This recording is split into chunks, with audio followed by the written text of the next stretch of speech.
Hello everyone, स्वागत है आप सभी का आपके अपने यूट्यूब चैनल में जिसका नाम है बायोलॉजी कॉन्सेप्ट और मैं हूं सुरभि माथुर। और बच्चों, आज मैं आपके लिए लेकर आई हूं सेल बायोलॉजी से रिलेटेड बहुत ज़्यादा इंपॉर्टेंट क्वेश्चन। और ये इनमें मैंने वो सारे क्वेश्चंस लिए हैं जो टॉपिक्स मैंने अब तक पढ़ा दिए हैं। जैसे कि मैंने आपको प्रोकैरियोटिक सेल पढ़ा दिया है, उसके बाद हम आए थे सेल मेम्ब्रेन पर, वहाँ पे फ्लूइड मोज़ेक मॉडल हम लोगों ने पढ़ा था, तो उससे रिलेटेड कुछ क्वेश्चंस हैं। बैक्टीरिया को हमने कवर किया था प्रोकैरियोटिक सेल में, उससे रिलेटेड कुछ क्वेश्चन है। तो ये क्वेश्चंस क्लास 11th और नीट दोनों के लिए बहुत इंपॉर्टेंट है। तो आइए शुरू करते हैं आप और हम मिलकर ये इंपॉर्टेंट क्वेश्चंस। सबसे पहला क्वेश्चन आता है, the concept of omnis cellula e cellula regarding cell division was first proposed by, और इसको पूछा गया है नीट में 2019 में। बच्चों, ओमनिस सेलुला ई सेलुला इसका क्या मतलब होता है? इसका मतलब होता है कि कोई भी जो सेल है वो प्री एग्जिस्टिंग सेल से डिराइव होती है। यानी कि मान लीजिए ये एक सेल है, इस एक सेल में डिवीजन हुआ, दो सेल बनी, दो सेल से फिर क्या हो गया, चार सेल बन गई। तो यानी ये जो चार सेल बन रही है ये पिछली वाली दो सेल से बनी है और ये दो सेल इससे पिछली वाली सेल से बनी है, यानी प्री एग्जिस्टिंग सेल से बनी है। ये मतलब होता है ओमनिस सेलुला ई सेलुला को, और इसको सबसे पहले प्रपोज किया था रूडोल्फ विर्शो ने। तो सही जवाब होगा इसका ऑप्शन डी। नेक्स्ट क्वेश्चन पर मूव करते हैं। क्वेश्चन है, नेम ऑफ श्लीडन एंड श्वान आर एसोसिएटेड विद। अब श्लीडन और श्वान का नाम आते ही स्ट्राइकिंग फैक्ट होना चाहिए कि इन्होंने क्या प्रपोज की थी, सेल थ्योरी। इसको पढ़ाते ही मेरे को याद आ जाता है मेथी के पराठे। क्यों? अच्छा। क्योंकि जो ये श्लीडन था इसका आगे वाला नेम क्या था श्लीडन का? मैथियास। और मैथियास से मैंने आपको ट्रिक भी बताई थी, मेथी। तो ये मैं इसलिए बता रही हूँ क्योंकि कई बार एग्जाम में ये भी पूछ लिया जाता है कि मैथियास श्लीडन बॉटनिस्ट थे या जोलॉजिस्ट थे। तो मेथी से याद रखो कि मेथी यानी कि प्लांट है, यानी कि बॉटनी है, तो यानी ये क्या हुए, बॉटनिस्ट हुए। तो ये जो श्लीडन और श्वान का नाम आता है वो किस लिए आता है? सेल थ्योरी के लिए आता है। Option B is the right answer. फिर आते हैं क्वेश्चन नंबर 3 पर, which among the following is not a prokaryote. कौन सा इन चारों में से प्रोकैरियोट नहीं है? ऑप्शन ए है नॉस्टॉक, बी है माइकोबैक्टीरियम, सी है सैकेरोमाइसिस और डी है ऑसिलेटोरिया। तो बच्चों देखो, नॉस्टॉक जो है वो है BGA यानी कि ब्लू ग्रीन एल्गी। ऑसिलेटोरिया भी क्या है? BGA यानी कि blue green algae. Blue green algae बोलो या साइनोबैक्टीरिया बोलो, एक ही बात है, ठीक, साइनोबैक्टीरिया। और दूसरा ऑप्शन क्या है हमारे पास? माइकोबैक्टीरियम। ये क्या है? बैक्टीरिया, ठीक, बैक्टीरिया। तो अब ये जो तीनों हुए, BGA, बैक्टीरिया और BGA, यानी नॉस्टॉक, माइकोबैक्टीरियम और ऑसिलेटोरिया, ये तीनों क्या हुए बेटा? ये प्रोकैरियोट्स में आएंगे। तो बचा क्या? सैकेरोमाइसिस। तो इसका क्या होता है? प्रोकैरियोटिक ऑर्गेनाइजेशन नहीं होता, प्रोकैरियोटिक नहीं होता। तो फिर क्या होता है? ये सैकेरोमाइसिस है क्या बच्चों? ये हम यीस्ट को बोलते हैं, वही वाला यीस्ट जो हम डोसा बनाने के लिए या ब्रेड का डो बनाने के लिए यूज में लेते हैं, ये वही वाला यीस्ट है। और यीस्ट को हम किस कैटेगरी में रखते हैं? फंजाई की कैटेगरी में रखते हैं, जो कि क्या है? यूकैरियोट। तो इसीलिए इसका सही जवाब क्या होगा? Option C, saccharomyces. फिर आ जाते हैं हम नेक्स्ट क्वेश्चन पर, Which of the following component provide sticky character to the bacterial cell। अब याद करो, जब मैंने आपको बैक्टीरिया पढ़ाया था तब मैंने इस तरीके से एक सेल ड्रॉ करी थी कि बैक्टीरिया की एक सेल होती है और यहाँ पे उसको क्या नाम दे दिया था? सेल वॉल दे दिया था नाम। और उस सेल वॉल से बाहर की तरफ एक म्यूसिलेजिनस या आप कह सकते हैं एक स्लाइम लेयर थी, एक विस्कस लेयर थी। और वो स्लाइम लेयर जो थी, वो स्लाइम लेयर अगर पतली है तो हम उसको कह रहे हैं स्लाइम लेयर, अगर वो हार्ड हो गई, रिजिड हो गई, तो उसको हम कह रहे हैं कैप्सूल। और दोनों को मिलाकर हम क्या कह रहे थे? ग्लाइकोकैलिक्स। तो ये जो चीज़ होती है, जो क्वेश्चन पूछा गया है, स्टिकी कैरेक्टर, जो एक चिपचिपापन जो देता है बैक्टीरियल सेल को, तो इनमें से चारों में से कौन सा ऑप्शन इसको स्टिकी नेचर प्रोवाइड करता है? ऑप्शन ए है सेल वॉल, बी है न्यूक्लियर मेम्ब्रेन, सी है प्लाज्मा मेम्ब्रेन, डी है ग्लाइकोकैलिक्स। तो बच्चों इसका सही जवाब होगा ग्लाइकोकैलिक्स। न्यूक्लियर मेम्ब्रेन तो बेटा प्रोकैरियोट है, इसमें मिलेगी ही कहाँ, तो इसलिए न्यूक्लियर मेम्ब्रेन तो होगा नहीं। प्लाज्मा मेम्ब्रेन सेल वॉल से अंदर की तरफ है, तो स्टिकी नेचर जो आप पता करोगे वो सेल के अंदर हाथ डाल के थोड़ी पता करेंगे, तो इसीलिए ये भी नहीं होगा, प्लाज्मा मेम्ब्रेन भी नहीं होगा, सेल वॉल भी नहीं होगा। सही जवाब क्या होगा? ग्लाइकोकैलिक्स। फिर आ जाते हैं नेक्स्ट क्वेश्चन पर, सेलेक्ट द रॉन्ग स्टेटमेंट। अब देखिए, पहला है statement, bacterial cell wall is made up of peptidoglycan. बिल्कुल सही है ये। Pili and fimbriae are mainly involve in motility of bacterial cell. देखो यहाँ पे लिखा हुआ है मोटिलिटी ऑफ बैक्टीरियल सेल, ये गलत है। क्यों? क्योंकि मोटिलिटी तो किससे करेगा, उसके लिए तो कौन रेस्पॉन्सिबल है, फ्लैजिला रेस्पॉन्सिबल है। तो ये पिलाई और फिम्ब्री क्या करते हैं बच्चों, पिलाई और फिम्ब्री का मेन काम होता है कि बैक्टीरिया को या किसी भी बैक्टीरियल सेल को किसी सरफेस से एडहेसन यानी किसी सेल से किसी सरफेस से चिपकाने के लिए रेस्पॉन्सिबल होते हैं पिलाई और फिम्ब्री। तो इसीलिए इसमें हमसे क्या पूछा गया है, रॉन्ग स्टेटमेंट। तो सही ऑप्शन क्या हो जाएगा, ऑप्शन बी। फिर बाकी के स्टेटमेंट भी हम पढ़ लेते हैं। साइनोबैक्टीरियल लैक फ्लैजिलेटेड सेल, ये बिल्कुल सही बात है। आपने नॉस्टॉक, इस तरह का स्ट्रक्चर एक होता है नॉस्टॉक, ये बार बार आएगा बच्चों, ये ब्लू ग्रीन एल्गी है। इसमें कभी भी आपको वो नहीं मिलेगा, क्या, फ्लैजिला नहीं मिलेगी। ये जो स्ट्रक्चर मैंने बनाया है ये हेटेरोसिस्ट है जो नाइट्रोजन फिक्सेशन के लिए रेस्पॉन्सिबल होता है।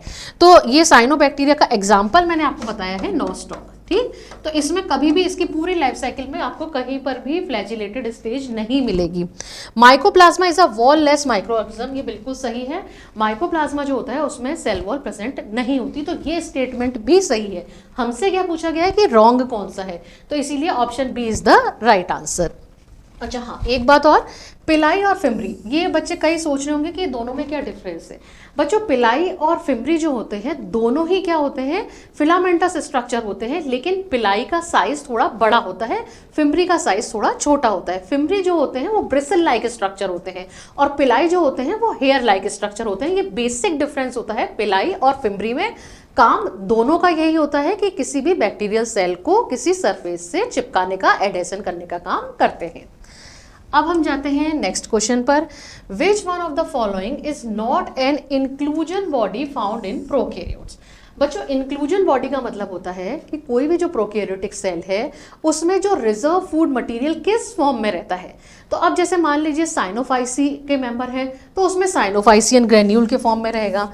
ऑप्शन एक बार मैं आपके सामने पढ़ देती हूँ। A cyanophycean granule, B glycogen granule, C polysome या डी फॉस्फेट ग्रेन्यूल। ये बेटा एग्जैक्टली एनसीईआरटी में से उठाया गया क्वेश्चन है। एनसीईआरटी के एक पैराग्राफ में इंक्लूजन बॉडी का ही एक छोटा सा पैराग्राफ है, तो वहां पे ये तीनों नाम मेंशन है, साइनोफाइसियन ग्रेन्यूल, ग्लाइकोजन ग्रेन्यूल और फॉस्फेट ग्रेन्यूल। ये तीनों क्या है, इंक्लूजन बॉडी है, लेकिन जो पॉलीसोम है वो इंक्लूजन बॉडी नहीं है। तो इसमें जो सही आंसर होगा वो क्या होगा, पॉलीसोम। इसने क्या पूछा है, नॉट एन इंक्लूजन बॉडी। अब पॉलीसोम क्या होते हैं बच्चों, बहुत सारे जो राइबोसोम हैं वो आपस में एसोसिएट होकर एक स्ट्रक्चर बनाते हैं जिसको हम पॉलीराइबोसोम या पॉलीसोम कहते हैं। समझ में आ गई बात। तो ये कोई इंक्लूजन बॉडी नहीं है, ये राइबोसोम का एक ग्रुप को हम पॉलीसोम कहते हैं। अब नेक्स्ट क्वेश्चन पर आते हैं। The structure that help some bacteria to attach to rocks and या और होस्ट टिश्यू आर। अब देखो अभी जो मैंने आपको फिम्ब्री और पिलाई वाली बात बताई, तो देखो ऑप्शन क्या है, ए राइजोइड, बी फिम्ब्री, सी मीजोसोम्स या डी होल्ड फास्ट। तो सही जवाब क्या होगा, फिम्ब्री। राइजोइड्स की बात तो हम कहाँ करते हैं बच्चों, राइजोइड्स की बात हम ब्रायोफाइट्स में करते हैं। मीजोसोम्स क्या होते हैं, मीजोसोम्स बैक्टीरियल सेल में, ये जो बैक्टीरियल सेल इस तरह से बनाई थी, फिर अंदर प्लाज्मा मेम्ब्रेन थी जो इन्वेजिनेट होकर क्या बना रही थी, एक स्ट्रक्चर बना रही थी जिसमें बहुत सारे रेस्पिरेशन से रिलेटेड एंजाइम्स मिल रहे थे। तो ये स्ट्रक्चर क्या था, ये मीजोसोम था। और होल्ड फास्ट के लिए आप एक नाम याद रख लीजिए बच्चों, यहाँ पे से एक इनडायरेक्टली क्वेश्चन बन जाता है, होल्ड फास्ट आपको कौन सी एल्गी में देखने को मिलता है। तो आपका आंसर होगा कारा, जिसको हम स्टोन वर्ट भी कहते हैं, स्टोन वर्ट भी कहते हैं। तो ये भी नहीं होगा। तो हम बैक्टीरिया की बात कर रहे हैं कि रॉक से कौन चिपकाने में हेल्प करेगा, तो फिम्ब्री हेल्प करेंगे। तो सही जवाब हो गया आपका ऑप्शन बी। फिर हम मूव करते हैं नेक्स्ट क्वेश्चन पर। Which of the following structure is not found in a prokaryotic cell. कौन सा स्ट्रक्चर है इन चारों में से जो प्रोकैरियोटिक सेल में नॉट फाउंड, नहीं मिलता। बच्चों न्यूक्लियर एनवेलप तो बिल्कुल नहीं मिलता, सबसे बढ़िया मजा आ गया, ऑप्शन ए में ही हमें जवाब मिल गया। राइबोसोम तो मिलते हैं। यहाँ पर ये भी याद रखना है कि राइबोसोम कौन से टाइप के होते हैं, तो वो होते हैं 70S। एस किसको डिनोट करता है, एस डिनोट करता है सेडिमेंटेशन कॉफिशिएंट को, सेडिमेंटेशन कॉफिशिएंट।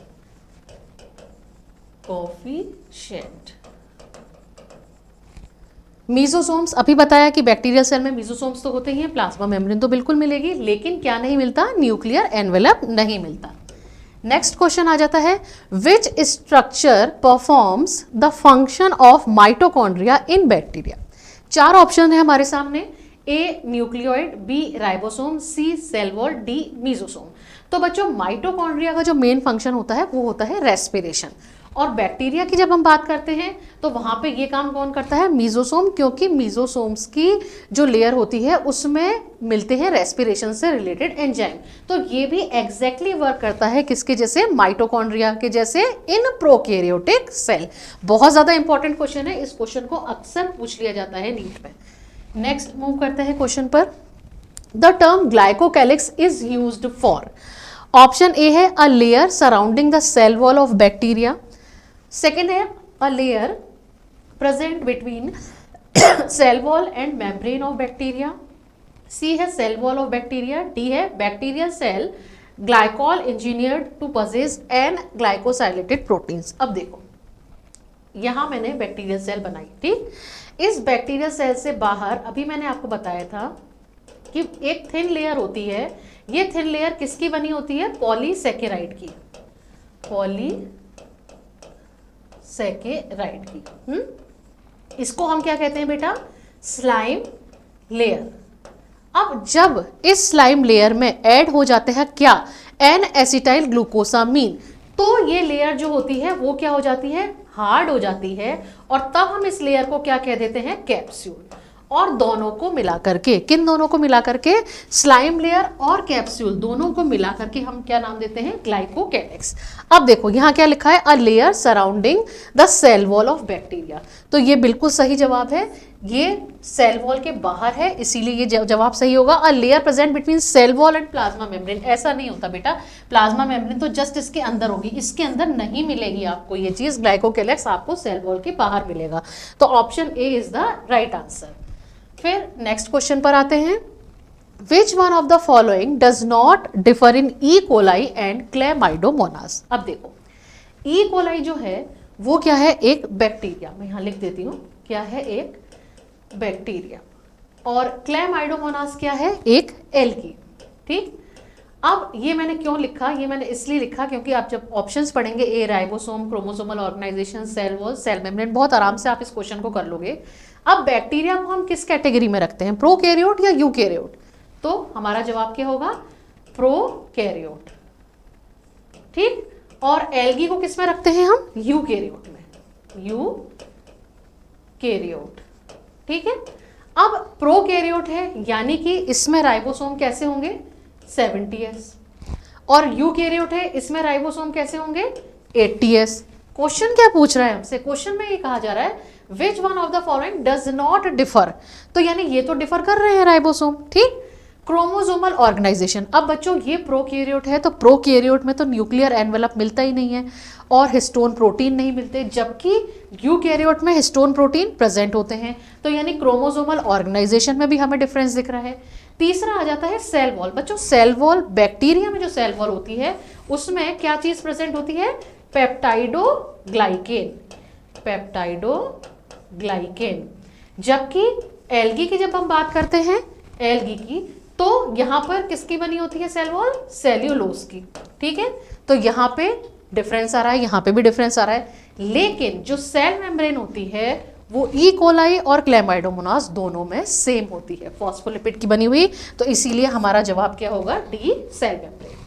अब हम मूव करते हैं नेक्स्ट क्वेश्चन पर, which of the following function is carried out by cytoskeleton in हर सेल। अब याद करो, वंस अपॉन ए टाइम मैंने आपको साइक्लोस्केलेटन पढ़ाया था, तब मैंने आपको बताया था कि साइटोस्केलेटन क्या होता है, कि किसी भी यूकैरियोटिक सेल में न्यूक्लियस और सेल मेम्ब्रेन के बीच में प्रोटीनेशियस फिलामेंट का, यानी प्रोटीन फिलामेंट्स का बना हुआ एक नेटवर्क होता है जिसे हम साइटोस्केलेटन कहते हैं।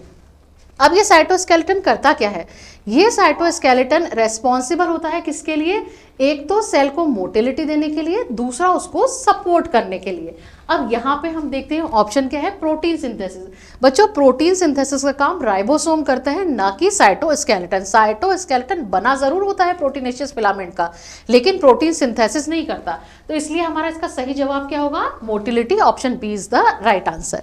नेक्स्ट क्वेश्चन पर मूव करते हैं, select the correct statement from the following regarding cell membrane. Cell membrane से रिलेटेड हमें 4 पॉइंट्स दिए गए हैं, 4 ऑप्शंस दिए गए हैं, उसमें से हमें करेक्ट स्टेटमेंट बताना है।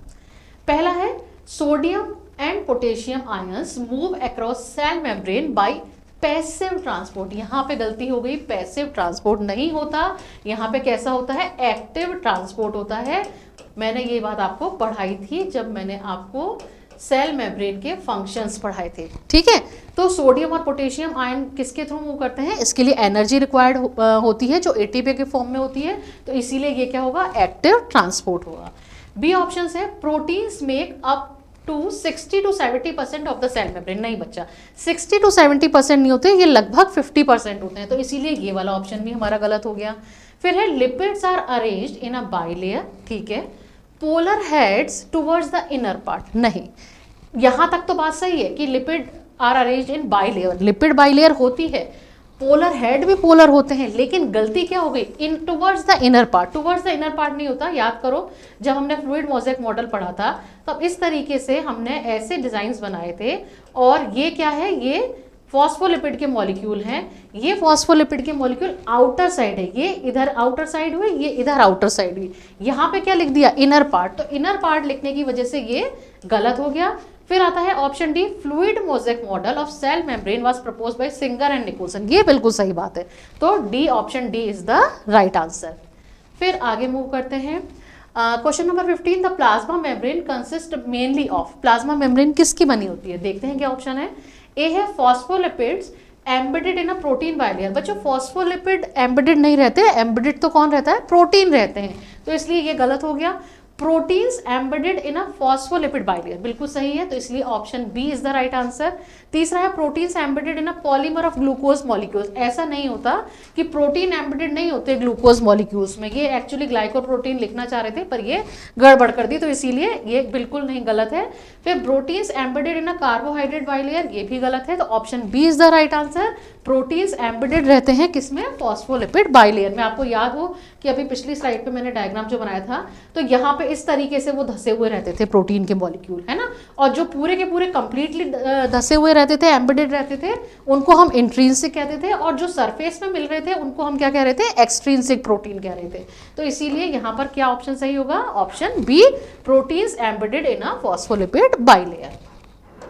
नेक्स्ट क्वेश्चन पर मूव करते हैं, cytoskeleton is made up of A calcium carbonate granules, B callose deposits, C cellulosic microfibrils, या प्रोटीनेशियस फिलामेंट। तो अभी मैंने आपको बताया था बच्चों साइटोस्केलेटन किसका बना होता है, प्रोटीनेशियस फिलामेंट का, तो option D is the right answer. Next question है, keeping in view the fluid mosaic model for the structure of cell membrane, which one of the following statement is correct with respect to the movement of lipids and proteins from one lipid monolayer to the other, described as flip flop movement। इतना बड़ा question, डर गए देख के, कोई बात नहीं, कोई घबराने की बात नहीं है। क्या कह रहे हैं इसमें फ्लूइड मोज़ेक मॉडल में, इसमें कह रहे हैं कि जैसे ये मैंने एक लिपिड की दूसरा मार्कर लेके फिर बनाते हैं डायग्राम, देखो ये मैंने लिए फॉस्फोलिपिड के मॉलिक्यूल, ठीक, ये एक, फिर ये इस तरीके से, है ना, इस तरीके से ये वाला जो पोर्शन है जो गोल गोल बन रहा है, ये क्या है, ये हेड है, हेड है, और दूसरा जो ये वाला पोर्शन है ये क्या है, टेल है, ठीक। अब फ्लिप फ्लॉप मूवमेंट का क्या मतलब होता है बच्चों, फ्लिप फ्लॉप मूवमेंट का मतलब होता है कि ये जो फॉस्फोलिपिड का मॉलिक्यूल है वो इस लेयर से दूसरे लेयर में अगर ट्रेवल करता है तो इसको हम कहते हैं flip flop movement of phospholipid. लेकिन इसके लिए बहुत ज़्यादा एनर्जी चाहिए होती है, ये बहुत रेयर होता है और होता भी लिपिड का ही है। अब हमसे पूछा क्या गया है, keeping in view the fluid mosaic model for the structure of cell membrane, which one of the following statement is correct, सही वाला बताना है हमें, with respect to the movement of lipids and protein from one lipid monolayer to the other। यानी एक layer से दूसरे layer में जो लिपिड और प्रोटीन का जो मूवमेंट है वो उसके रिगार्डिंग इन चारों में से कौन सा स्टेटमेंट सही है। Option A, both lipids and proteins can flip flop. नहीं बेटा, लिपिड ही बहुत मुश्किल से होते हैं, तो प्रोटीन की तो बहुत दूर की बात रही। तो ये तो बिल्कुल गलत हो गया, क्योंकि फॉस्फोलिपिड मॉलिक्यूल्स एक लेयर से दूसरी लेयर में ट्रैवल करते हैं, वो भी बहुत रेयर केसेस में। लेटरल मूवमेंट तो हो जाता है। लेटरल मूवमेंट का मतलब क्या होता है? लेटरल मूवमेंट का मतलब होता है कि एक फॉस्फोलिपिड इधर से इधर चला गया, दूसरा वाला इधर से इधर आ गया, सेम लेयर में। लेकिन लेयर जो चेंज होती है उसको हम क्या कह देते हैं? Flip flop movement. फिर दूसरा ऑप्शन है while lipids can rarely flip flop, proteins can not. ये बिल्कुल सही है, तो हमारा ऑप्शन बी सही होना चाहिए। लेकिन नेक्स्ट भी पढ़ते हैं। While proteins can flip flop, lipids can not. नहीं, लिपिड्स होते हैं, प्रोटीन नहीं होते हैं। Neither lipids nor proteins can flip flop, ये बिल्कुल गलत हो गया। बेस्ट जो हमारा आंसर होगा वो ये होगा, while lipids can rarely flip flop, proteins can not. ठीक, आगे मूव करते हैं। Question number 18, according to widely accepted fluid mosaic model, cell membranes are semi-fluid होती है, where lipids and integral proteins can diffuse randomly. In recent years, this model has been modified in several respects. In this regard, which one of the following statement is incorrect? अब देखो यहाँ पे incorrect पूछा है, ठीक?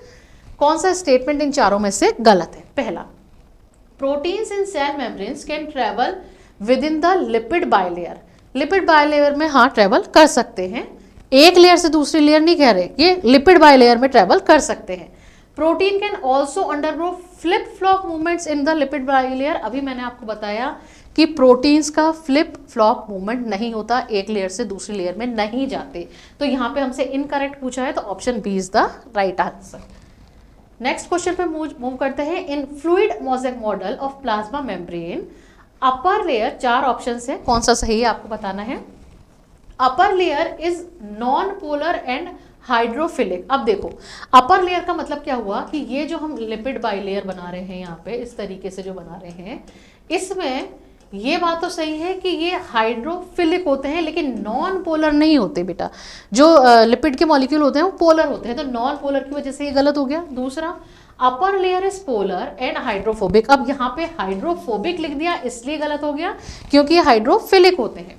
तीसरा है phospholipid form a by molecular layer in middle part. ये बिल्कुल सही है, फॉस्फोलिपिड की बाई लेयर होती है।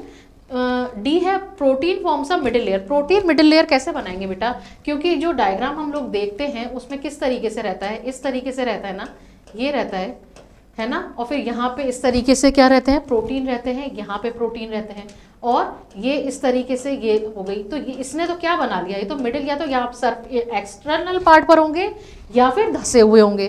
तो ये मिडिल लेयर वाली जो बात लिख दी ये बिल्कुल गलत हो गई। तो इसीलिए हमारा सही जवाब क्या होगा, phospholipid form a by molecular layer in middle part. फिर हम नेक्स्ट क्वेश्चन पे मूव करते हैं। Question number 20, Golgi apparatus is absent in. अब देखो गोल्जी एपरेटस जो होता है ये आपको यूकैरियोटिक सेल में मिलता है। तो अब देखो हायर प्लांट्स, तो हायर प्लांट्स में तो यूकैरियोटिक सेल होगी सही, तो इसमें तो मिलेगा ही सही। यीस्ट इसमें भी मिलेगा।